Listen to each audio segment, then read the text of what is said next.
Chapter 12, Cry of the Hunters. Ralph lay in a covert, wondering about his wounds. The bruised flesh was inches in diameter over his right ribs, with a swollen and bloody scar where the spear had hit him. His hair was full of dirt and taped like the tendrils of a creeper. All over he was scratched and bruised from his flight through the forest. By the time his breathing was normal again, he had worked out that bathing these injuries would have to wait. How could you listen for naked feet if you were splashing in water? How could you be safe by the little stream or on the open beach? Ralph listened. He was not really far from the Castle Rock, and during the first panic, he had thought he heard sounds of pursuit. But the hunters had only sneaked into the fringes of the greenery, retrieving spears, perhaps, and then had rushed back to the sunnery rock, as if terrified of the darkness under the leaves. He had even glimpsed one of them, striped brown, black, and red, and had judged that it was Bill. But really, thought Ralph, this was not Bill. This was a savage whose image refused to blend with that ancient picture of a boy in shorts and shirt. The afternoon died away. The circular spots of sunlight moved steadily over green fronds and brown fiber, but no sound came from behind the rock. At last Ralph wormed out of the ferns and sneaked forward to the edge of that impenetrable thicket that fronted the neck of land. He peered with elaborate caution between branches at the edge, and could see Robert sitting on guard at the top of the cliff. He held a spear in his left hand and was tossing up a pebble and catching it again with the right. Behind him a column of smoke rose thickly, so that Ralph's nostrils flared and his mouth dribbled. He wiped his nose and mouth with the back of his hand, and for the first time since the morning felt hungry. The tribe must be sitting round the gutted pig, watching the fat ooze and burn among the ashes. They would be intent. Another figure, an unrecognizable one, appeared by Robert and gave him something, then turned and went back behind the rock. Robert laid his spear on the rock beside him and began to gnaw between his raised hands. So the feast was beginning, and the watchman had been given his portion. Ralph saw that for the time being he was safe. He limped away through the fruit trees, drawn by the thought of the poor food, yet bitter when he remembered the feast. Feast today, and then tomorrow. He argued unconvincingly that they would let him alone, perhaps even make an outlaw of him. But then the fatal, unreasoning knowledge came to him again. The breaking of the conch and the deaths of Piggy and Simon lay over the island like a vapor. These painted savages would go further and further. Then there was that indefinable connection between himself and Jack, who therefore would never let him alone. Never. He paused, sun-flecked, holding up a bough, prepared to duck under it. A spasm of terror set him shaking, and he cried aloud, "No! They're not as bad as that. It was an accident." He ducked under the bough, ran clumsily, then stopped and listened. He came to the smashed acres of fruit and ate greedily. He saw two little ones, and not having any idea of his own appearance, wondered why they screamed and ran. When he had eaten, he went toward the beach. The sunlight was slanting now into the palms by the wreck shelter. There was the platform and the pool. The best thing to do was to ignore this leaden feeling about the heart and rely on their common sense, their daylight sanity. Now that the tribe had eaten, the thing to do was to try again. And anyway, he couldn't stay here all night in an empty shelter by the deserted platform. His flesh crept and he shivered in the evening sun. No fire, no smoke, no rescue. He turned and limped away through the forest toward Jack's end of the island. The slanting sticks of sunlight were lost among the branches. At length he came to a clearing in the forest where rock prevented vegetation from growing. Now it was a pool of shadows, and Ralph nearly flung himself behind a tree when he saw something standing in the center. But then he saw that the white face was bone, and that the pig's skull grinned at him from the top of a stick. He walked slowly into the middle of the clearing and looked steadily at the skull that gleamed as white as ever the conch had done, and seemed to jeer at him cynically. An inquisitive ant was busy in one of the eye sockets, but otherwise the thing was lifeless. Or was it? Little prickles of sensation ran up and down his back. He stood, the skull about on a level with his face, and held up his hair with two hands. The teeth grinned. The empty sockets seemed to hold his gaze masterfully and without effort. What was it? The skull regarded Ralph like one who knows all the answers and won't tell. A sick fear and rage swept him.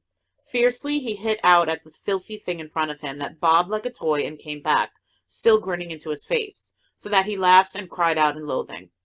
Then he was licking his bruised knuckles and looking at the bare stick.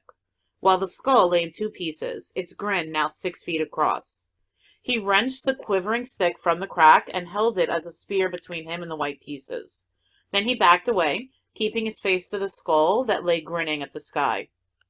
When the green glow had gone from the horizon and night was fully accomplished, Ralph came again to the thicket in front of the castle rock. Peeping through, he could see that the height was still occupied, and whoever was up there had a spear at the ready. He knelt among the shadows and felt his isolation bitterly.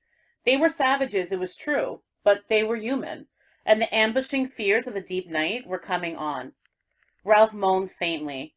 Tired though he was, he could not relax and fall into a well of sleep for fear of the tribe. Might it not be possible to walk boldly into the fort, say, "I've got packs," laugh lightly, and sleep among the others? Pretend they were still boys, schoolboys who had said, "Sir, yes, sir," and worn caps? Daylight might have answered yes, but the darkness and the horrors of death said no. Lying there in the darkness, he knew he was an outcast. "'Cause I had some sense." He rubbed his cheek along his forearm, smelling the acrid scent of salt and sweat and the staleness of dirt. Over to the left, the waves of ocean were breathing, sucking down, then boiling back over the rock. There were sounds coming from behind the castle rock. Listening carefully, detaching his mind from the swing of the sea, Ralph could make out a familiar rhythm. "Kill the beast, cut his throat, spill his blood." The tribe was dancing.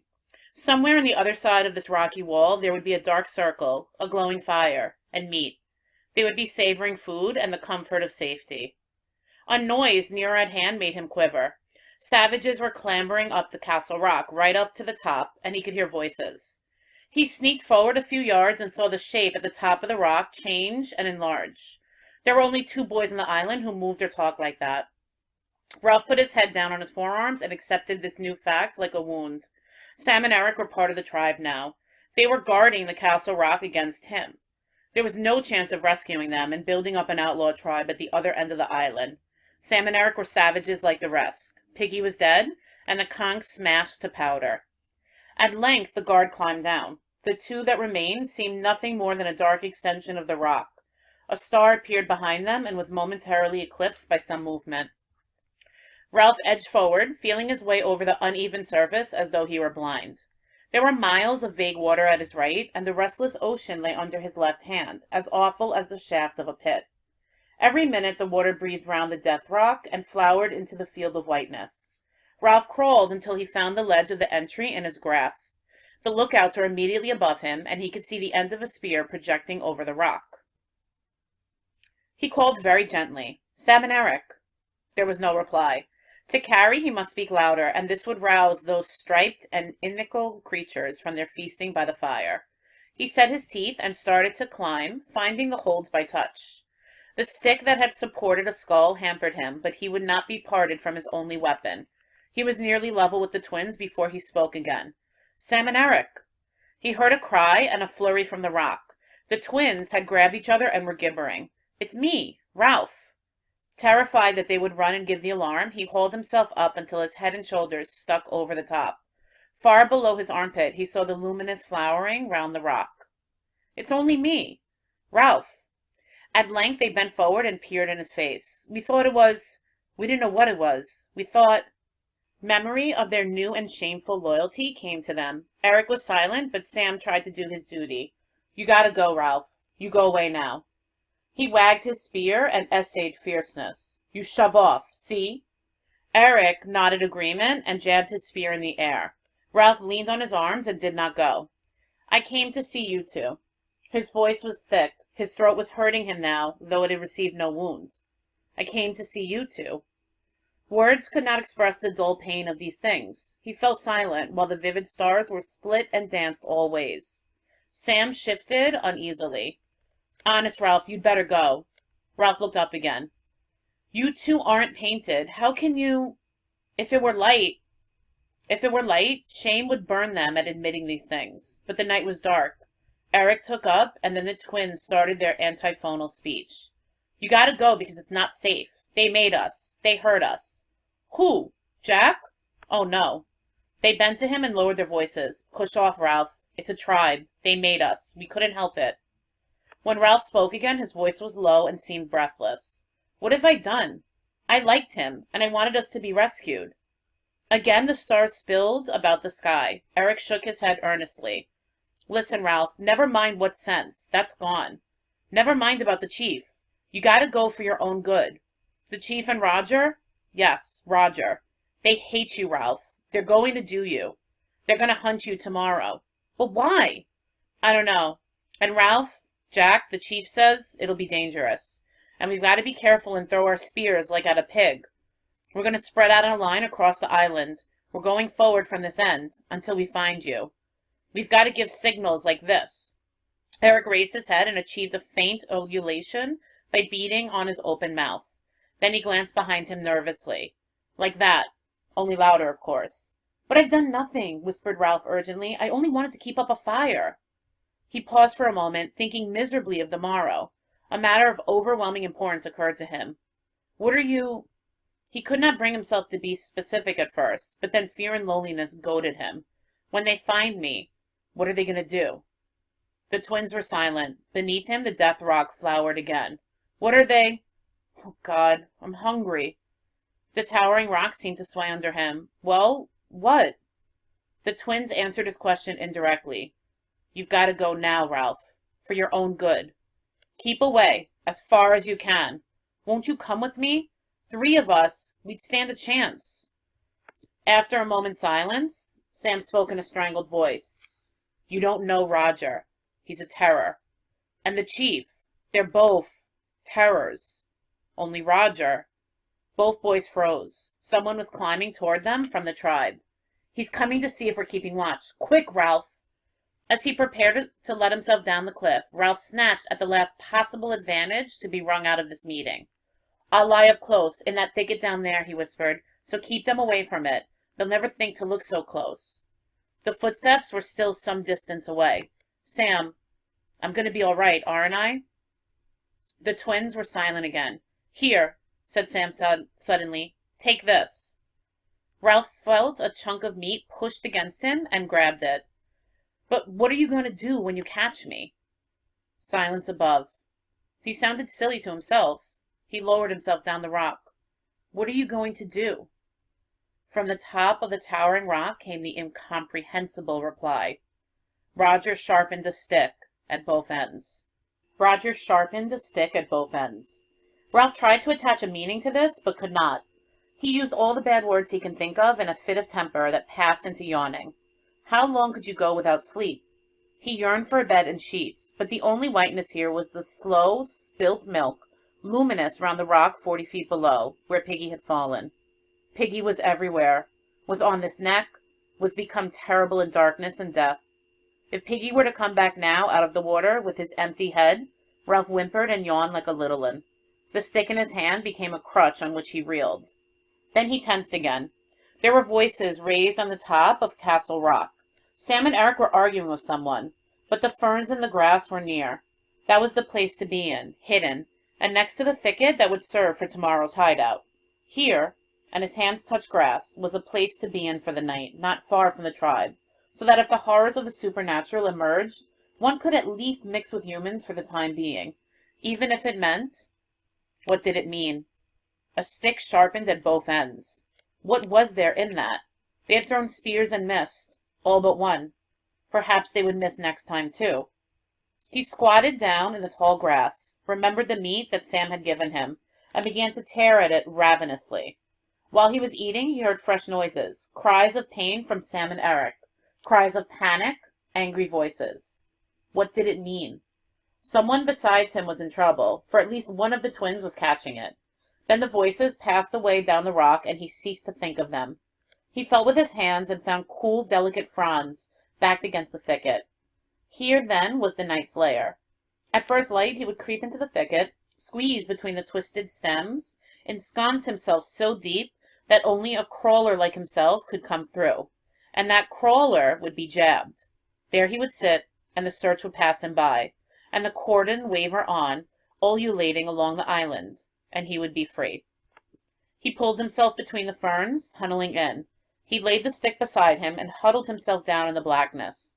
One must remember to wake at first light, in order to diddle the savages. and he did not know how quickly sleep came and hurled him down a dark interior slope. He was awake before his eyes were open, listening to a noise that was near. He opened an eye, found the mold an inch or so from his face, and his fingers gripped into it, light filtering between the fronds of fern. He had just time to realize that the age-long nightmares of falling and death were past, and that the morning was come, when he heard the sound again. It was an ululation over by the seashore, and now the next savage answered, and the next. The cry swept by him across the narrow end of the island from sea to lagoon, like the cry of a flying bird. He took no time to consider, but grabbed his sharp stick and wriggled back among the ferns. Within seconds he was worming his way into the thicket, but not before he had glimpsed the legs of a savage coming toward him. The ferns were thumped and beaten, and he heard legs moving in the long grass. The savage, whoever he was, ululated twice, and the cry was repeated in both directions, then died away. Ralph crouched still, tangled in the ferns, and for a time he heard nothing. At last he examined the thicket itself. Certainly no one could attack him here, and moreover he had a stroke of luck. The great rock that had killed Piggy had bounded into the thicket and bounced there, right in the center, making a smashed space a few feet in extent each way. When Ralph had wriggled into this, he felt secure and clever. He sat down carefully among the smashed stems and waited for the hunt to pass. Looking up between the leaves, he caught a glimpse of something red. That must be the top of the castle rock, distant and unmenacing. He composed himself triumphantly to hear the sounds of the hunt dying away. Yet no one made a sound, and as the minutes passed in the green shade, his feeling of triumph faded. At last he heard a voice, Jack's voice, but hushed. "Are you certain?" The savage addressed said nothing. Perhaps he made a gesture. Roger spoke. "If you're fooling us." Immediately after this there came a gasp and a squeal of pain. Ralph crouched instinctively. One of the twins was there outside the thicket with Jack and Roger. "You're sure he meant in there?" The twin moaned faintly and then squealed again. "He meant he'd hide in there?" Yes, oh!" Silver laughter scattered among the trees. So they knew. Ralph picked up his stick and prepared for battle. Well, what could they do? It would take them a week to break in a path through the thicket, and anyone who wormed his way in would be helpless. He felt the point of his spear with his thumb and grinned without amusement. Whoever tried that would be stuck, squealing like a pig. They were going away, back to the tower rock. He could hear feet moving, and then someone sniggered. There came again that high, bird-like cry that swept along the line. So some were still watching for him, but some... There was a long, breathless silence. Ralph found that he had bark in his mouth from the gnawed spear. He stood and peered upwards to the castle rock. As he did so, he heard Jack's voice from the top. "Heave! Heave! Heave!" The red rock that he could see at the top of the cliff vanished like a curtain, and he could see figures in blue sky. A moment later, the earth jolted. There was a rushing sound in the air, and the top of the thicket was cuffed as with a gigantic hand. The rock bounded on, thumping and smashing toward the beach, while a shower of broken twigs and leaves fell on him. Beyond the thicket, the tribe was cheering. Silence again. Ralph put his fingers in his mouth and bit them. There was only one other rock up there that they might conceivably move, but that was half as big as a cottage, big as a car, a tank. He visualized its probable progress with agonizing clearness, that one would start slowly, drop from ledge to ledge, trundle across the neck like an outsized steamroller. Heave! Heave! Heave! Ralph put down his spear, then picked it up again. He pushed his hair back irritably, took 2 hasty steps across the little space, and then came back. He stood looking at the broken ends of branches. Still silence. He caught sight of the rise and fall of his diaphragm, and was surprised to see how quickly he was breathing. Just left of center, his heartbeats were visible. He put the spear down again. Heave! Heave! Heave! A shrill, prolonged cheer. Something boomed up on the red rock, then the earth jumped and began to shake steadily, while the noise as steadily increased. Ralph was shot into the air, thrown down, dashed against branches. At his right hand, and only a few feet away, the whole thicket bent and the roots screamed as they came out of the earth together. He saw something red that turned over slowly as a mill wheel.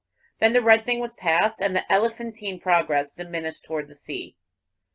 Ralph knelt on the plowed-up soil and waited for the earth to come back. Presently the white, broken stumps, the split sticks, and the tangle of the thicket refocused. There was a kind of heavy feeling in his body where he had watched his own pulse. Silence again. Yet not entirely so. They were whispering out there, and suddenly the branches were shaken furiously at two places on his right. The pointed end of a stick appeared. In panic, Ralph thrust his own stick through the crack and struck with all his might. Ah! His spear twisted a little in his hands, and then he withdrew it again. Ooh! Ooh! Someone was moaning outside, and a babble of voices rose. A fierce argument was going on, and the wounded savage kept groaning.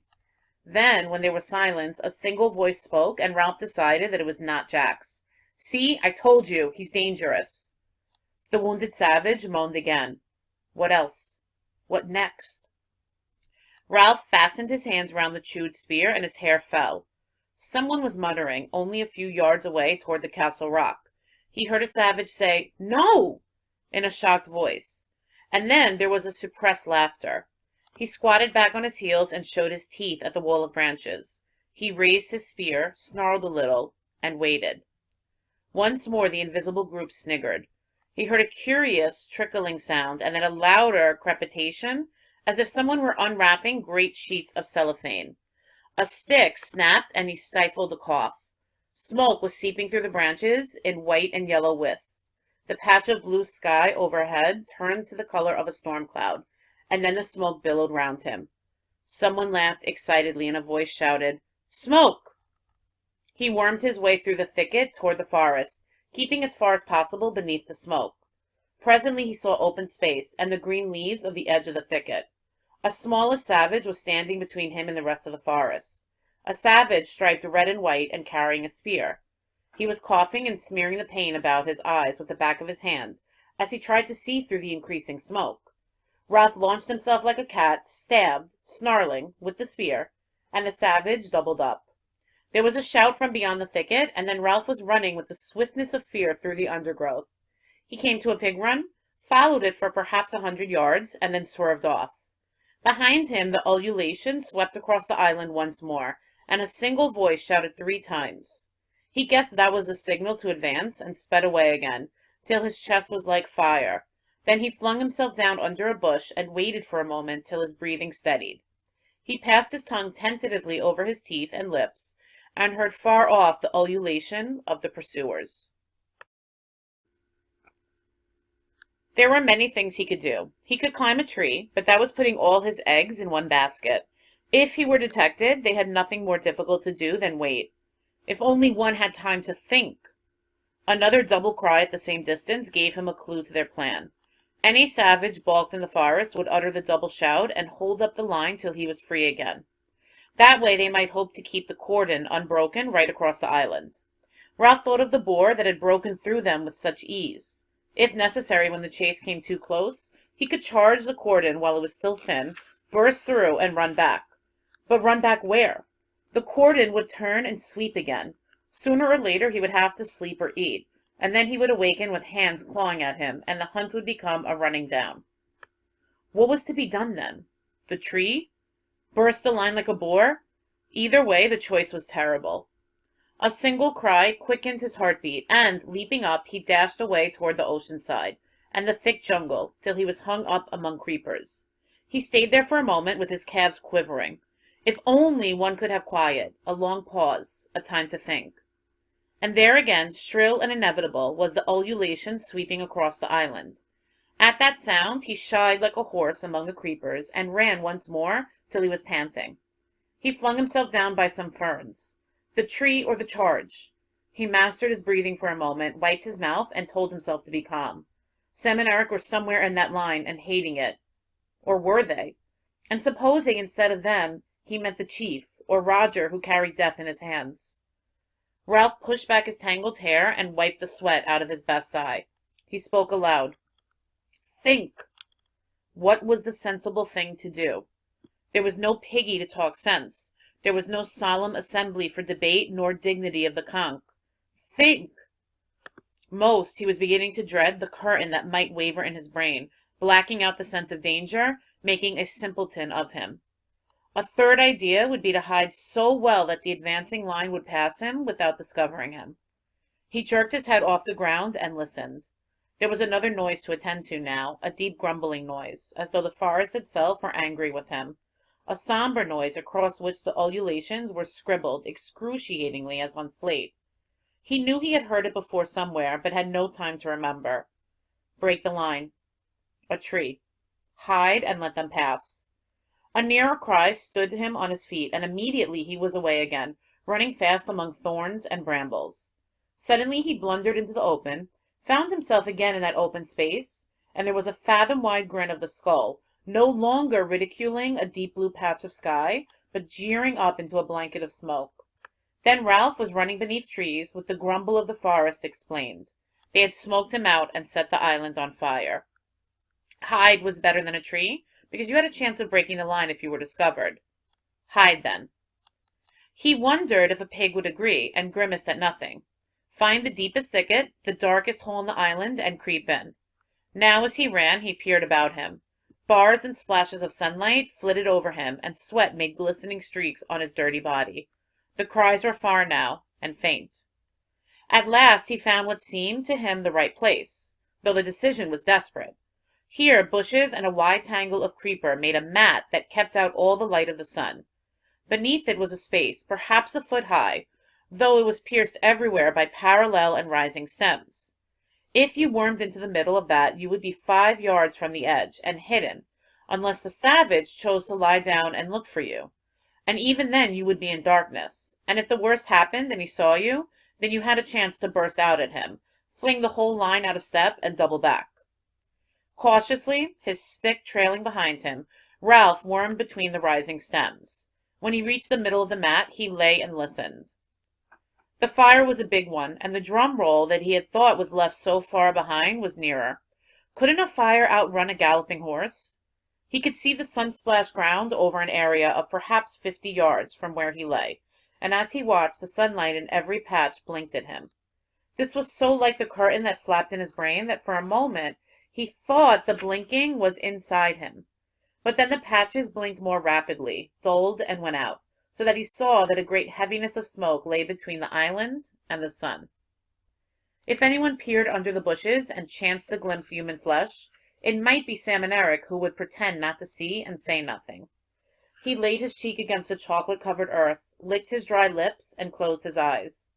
Under the thicket, the earth was vibrating very slightly, or perhaps there was a sound beneath the obvious thunder of the fire and the scribbled ululations that was too low to hear. Someone cried out. Ralph jerked his cheek off the earth and looked into the dulled light. They must be near now, he thought, and his chest began to thump. Hide, break the line, climb a tree. Which was the best after all? The trouble was, you only had one chance. Now the fire was nearer. Those volleying shots were great limbs, trunks even, bursting. The fools! The fools! The fire must be almost at the fruit trees. What would they eat tomorrow? Ralph stirred restlessly in his narrow bed. One chance, nothing. What could they do? Beat him? So what? Kill him? A stick sharpened at both ends. The cry, suddenly nearer, jerked him up. He could see a striped savage moving hastily out of a green tangle and coming toward the mat where he hid. A savage who carried a spear. Ralph gripped his fingers into the earth. Be ready now, in case. Ralph fumbled to hold his spear so that it was the point foremost, and now he saw that the stick was sharpened at both ends. The savage stopped 15 yards away and uttered his cry. Perhaps he can hear my heart over the noises of the fire. Don't scream. Get ready. The savage moved forward so that you could only see him from the waist down. That was the butt of his spear. Now you could see him from the knee down. Don't scream. A herd of pigs came squealing out of the greenery behind the savage and rushed away into the forest.